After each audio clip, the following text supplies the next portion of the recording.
Bino George, Joseph George, രണ്ടുപേർക്കും സ്വാഗതം ഫുട്ബോളത്തിലേക്ക്. ലോകകപ്പ് അങ്ങനെ ഏറ്റവും ഒടുവിലത്തെ ഘട്ടത്തിലേക്ക് എത്തി നിൽക്കുന്നതിന് ഒരു ആവേശം എല്ലാവർക്കും ഉണ്ടെന്നറിയാം. മാത്രമല്ല ഉറക്കക്ഷീണം ഉണ്ടാകും സ്വാഭാവികമായിട്ടും. രാത്രി ഉറക്കമില്ലാത്തതാണ്. 2 ദിവസം റെസ്റ്റ് കിട്ടിയത് സമാധാനപരമാണ് എന്ന് ആശംസിച്ചുകൊണ്ട് തുടങ്ങട്ടെ. ആദ്യം ബിനോ ജോർജ്, ബിനോ കോച്ച്, ഈ Argentina, England, France, Spain expect ചെയ്ത ടീമുകൾ തന്നെയാണോ? കാരണം ഫിഫ റാങ്കിംഗ് പ്രകാരമാണെങ്കിൽ അത് തന്നെയാണ്. പക്ഷേ അതിനപ്പുറത്തേക്ക് താങ്കൾ വിചാരിച്ചിട്ട് 4 ടീം തന്നെയാണോ സെമിഫൈനൽ എത്തിയത്?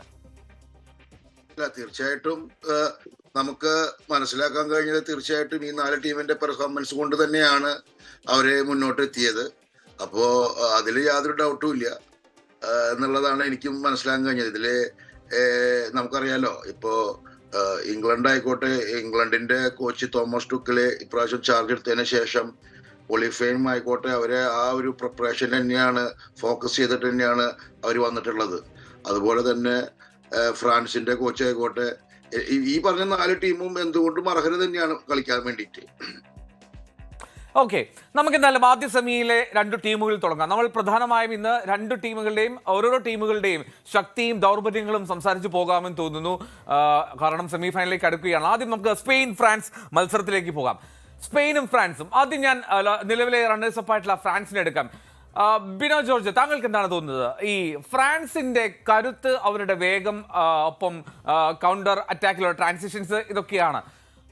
എന്തൊക്കെയാണ് അവരുടെ പ്രധാനപ്പെട്ട പോസിറ്റീവ്സ് ആയി തോന്നുന്നത്? മാത്രമല്ല ഈ നെഗറ്റീവ്സിൽ അവരുടെ മിഡ്ഫീൽഡ് അല്ലെങ്കിൽ ഡിഫൻസ്, അതൊക്കെ ചെറിയ ചെറിയ പ്രശ്നങ്ങൾ സൃഷ്ടിക്കുന്നില്ലേ? അത്ര ക്ലീൻ ആണ് ഈ പറയുന്ന പോലെ ഫ്രാൻസ്?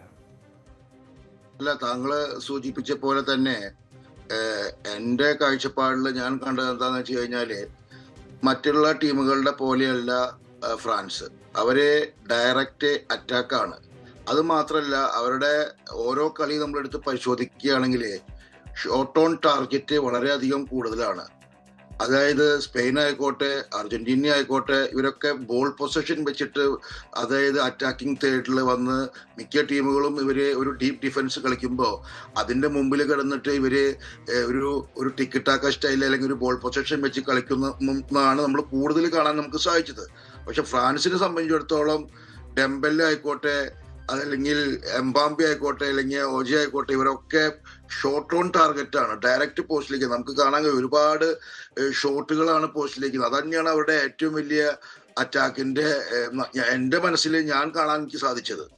ബാക്കിയുള്ള ടീമുകൾ എന്ന് പറയുന്നത് കൂടുതൽ എന്താ പറയാ, പൊസഷൻ കളിച്ചുകൊണ്ടിരിക്കുമ്പോൾ ഇപ്പൊ ടിക്കറ്റാക്ക പണ്ട് തുടങ്ങിയ സമയത്ത് ഭയങ്കരമായിരുന്നു. അത് കഴിഞ്ഞ് ഓരോ ടീമുകളും ഓരോ കോച്ചുമാരും അതെങ്ങനെ ബ്ലോക്ക് ചെയ്യാം, അതിനെങ്ങനെ നശിപ്പിക്കാം എന്നുള്ള രീതി അവർ കണ്ടുപിടിച്ചു. അപ്പോ കൂടുതൽ ഷോട്ട് ഓൺ ടാർഗറ്റും കൂടുതൽ ഷൂട്ടുകളും പോസ്റ്റിലേക്ക് വരുന്നത്, അതായത് പെട്ടെന്ന് 1-2 നേരെ പോസ്റ്റിലേക്കാണ് അറ്റാക്ക് പോകുന്നത്. അപ്പൊ ഗോളുകൾ കൂടുതൽ കിട്ടാൻ ചാൻസ് അതിലാണ്.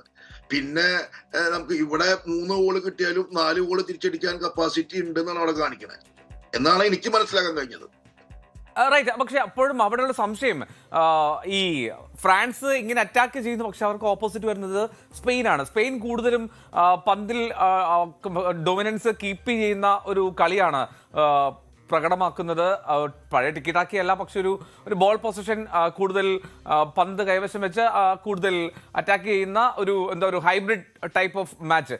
അപ്പോൾ ഈ കഴിഞ്ഞ ദിവസമൊക്കെ ഞങ്ങൾ സംസാരിച്ചപ്പോൾ പറഞ്ഞൊരു കാര്യമുണ്ട്, ഈ സ്പെയിൻ ഒരു പക്ഷേ ഈ ഫ്രാൻസിന്റെ എംബാപ്പേനെയും അല്ലെങ്കിൽ ഡെംബലെയും ഒക്കെ നന്നായി ഓടിക്കാനുള്ള സാധ്യതയുണ്ട്. കാരണം അവർ പന്ത് നിയന്ത്രിക്കുന്നതിൽ മുന്നിൽ നിൽക്കുമ്പോൾ ഫ്രാൻസിനെ നല്ല പെടാപ്പാട് ഓടിപ്പിക്കാനുള്ള സാധ്യതയില്ലേ? അതൊരു പ്രശ്നമായി മാറാൻ സാധ്യതയില്ലേ ദശാംശന്?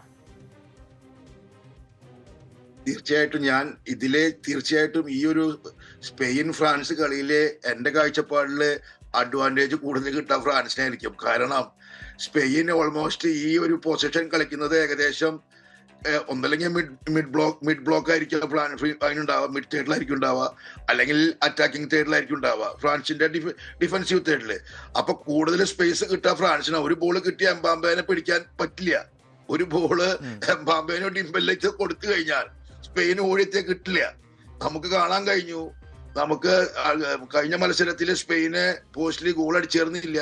സ്പെയിന്റെ പോസ്റ്റില് ഇവര് ഗോൾ അടിക്കുകയും ചെയ്തു ബെൽജിയൊക്കെ. അപ്പോ സ്പെയിനെ സംബന്ധിച്ചിടത്തോളം അവരൊരു എന്താ പറയാ, ഓൾ ടുഗദർ ആയിട്ടുള്ള ഒരു ടീം ഗെയിമാണ്. അതില് സ്പെയിൻ ഒരു സ്ട്രൈക്കർ എന്ന് പറഞ്ഞ് ഒരു സ്ട്രൈക്കർ, പ്രോപ്പർ സ്ട്രൈക്കർ അവർക്കില്ല.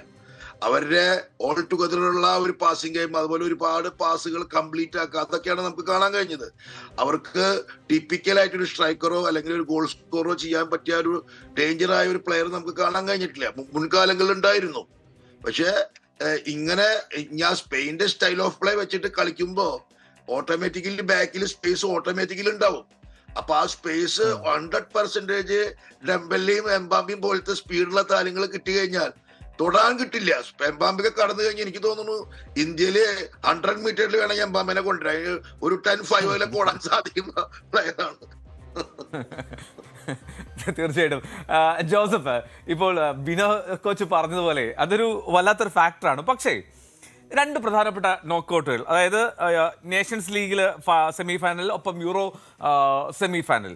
നേഷൻസ് ലീഗിൽ 9 ഗോളാണ് ഉണ്ടായത്. 5-4 ആ മത്സരം പൂർത്തിയാവുന്നത്. അതായത് അന്ന് യമാൽ 2 ഗോൾ അടിച്ചു, പെനാൽറ്റി ഉൾപ്പെടെ.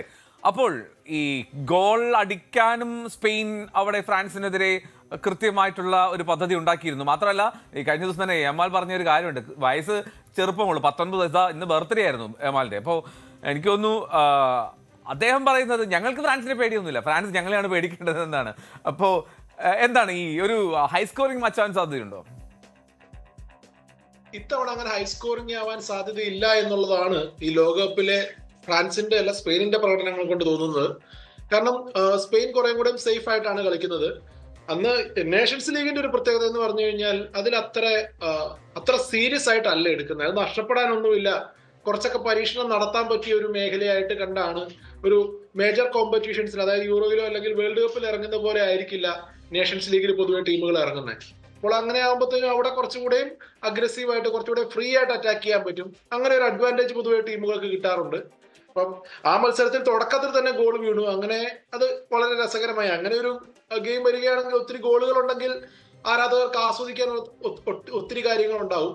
പക്ഷെ ഈ ഒരു മത്സരത്തിൽ നോക്കുകയാണെങ്കിൽ സ്പെയിൻ മിഡ്ഫീൽഡ് ഡൊമിനേറ്റ് ചെയ്യും. പക്ഷെ ഗോൾ അടിക്കാൻ എപ്പോഴും സൂപ്പർ സബ് തന്നെ വേണ്ടി വരുമോ എന്നുള്ളൊരു ചോദ്യം കൂടി ഉണ്ട്. റൈറ്റ്, അതാണ് പ്രധാനപ്പെട്ട കാര്യം. മിക്കേൽ മുറിയിലിന് അവിടെ എത്തുമ്പോഴെല്ലാം ഗോളുമായി വളരെ സുന്ദരമായിട്ടുള്ള ഒരു ചിരിയുമായി അദ്ദേഹം ഗോളാഘോഷം നടത്തുന്നത് കണ്ടതിൻ്റെ രസമുണ്ട്. പക്ഷേ ഇനി ഈ സ്പെയിൻ എന്തുകൊണ്ടാണ് ഭയപ്പെടണം ഫ്രാൻസിനെ എന്ന് നിങ്ങൾ രണ്ടുപേരും പറയുമ്പോൾ എനിക്ക് തിരിച്ചു ചോദിക്കാനുള്ളത്, ഈ ലോകകപ്പിൽ ഏറ്റവും ഗംഭീരമായിട്ടുള്ള ഡിഫൻസ് പ്രതിരോധത്തിന്റെ ഒരു കോട്ട തീർത്തത് സ്പാനിഷ് ടീമാണ്. അപ്പോൾ ഒരു ഗോൾ മാത്രമാണ് ആകെ വഴങ്ങിയത്. സ്പെയിൻ ഒരു ഗോൾ മാത്രം വഴങ്ങി, ഫ്രാൻസ് 2 ഗോളെ വഴങ്ങിയിട്ടുള്ളൂ എന്ന് സമ്മതിക്കുന്നു കേട്ടോ. പക്ഷേ എങ്കിൽ പോലും സ്പെയിൻ ഒറ്റ ഗോൾ മാത്രമാണ് വഴങ്ങിയത്. അവിടെ പേരുകൾ എടുത്ത് നോക്കുക. ഇപ്പം അവിടെ ലപ്പോർട്ടും അല്ലെങ്കിൽ പെഡ്രോ പോറോയും കുക്കുറേയ, അങ്ങനെ ഒരു ഗംഭീരമായിട്ടുള്ള ഒരു നിര അവിടെ ഉനൈ സിമോണിന് മുന്നിൽ നിൽക്കുകയാണ്. പിന്നെ എന്തിനു ഭയപ്പെടണം സ്പാനിഷ് ആരാധകർ? ജോസഫ്, കൂടുതൽ വാർത്തകൾക്ക് news 18 Keralam YouTube channel subscribe ചെയ്യുക.